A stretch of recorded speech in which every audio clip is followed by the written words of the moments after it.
जरांगेंनी पुन्हा उपोषणाच्या नौटंकीचं हत्यार उगारल्याचं प्रसाद लाड यांनी म्हटलंय। जरांगेंनी सांगावं, तुमच्या आकाचे हे आदेश आहेत का, असा सवाल देखील लाड यांनी केलाय।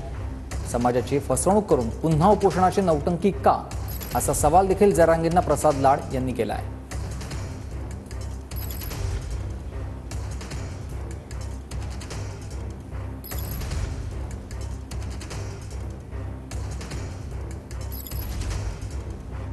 ज्या पद्धतीमध्ये मनोजदादा जरांगे पाटलांनी पुन्हा एकदा उपोषणाची नौटंकीचं हत्यार उघडलंय, मला मनोजदादांना विचारायचं आहे, हे तुमच्या आकाचे आदेश आहेत का?